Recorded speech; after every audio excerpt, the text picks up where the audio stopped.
அனைத்து அன்பு உள்ளங்களுக்கும் இன்று இனிய காலை வணக்கம்.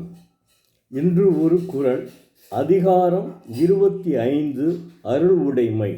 குறள் எண் 245. அல்லல் அருள் ஆழ்வார்க்கு இல்லை, வழிவழங்கும் மல்லல்மா ஞானம் கரே. தெய்வப்புலவர் திருவள்ளுவர், அருளுடையார்க்கு இம்மையிலும் ஒரு துன்பம் உண்டாகாது, அதற்கு காற்று இயங்குகின்ற வளப்பத்தை உடைய பெரிய ஞாலத்து வாழ்வார் சான்று என்கிறார்.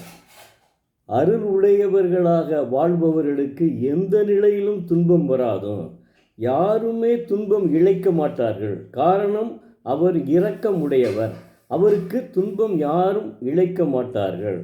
இதற்கு சான்று யார் என்றால், காற்று இயங்குகின்ற வளப்பம் பொருந்திய இந்த பெரிய உலகத்தில் வாழ்பவர்களே இதற்கு சான்றாவார் என்கிறார். தெய்வப்புலவர் எவ்வளவு அற்புதமாக சொல்லியிருக்கிறார் பாருங்கள்.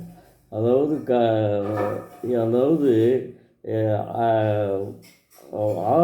அருள் ஆழ்வார்க்கு எப்போதுமே துன்பம் இல்லைங்க.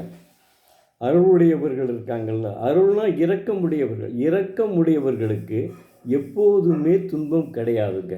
மாணவ கண்மணிகளே, தயவு செய்து தினமும் ஒரு குறள் படியுங்கள்.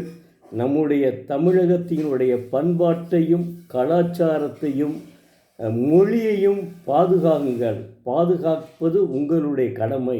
எதிர்கால தூண்கள் நீங்கள்தான். அதனால் தமிழகத்தை பாதுகாக்க வேண்டிய கடமை உங்களிடம் உள்ளது.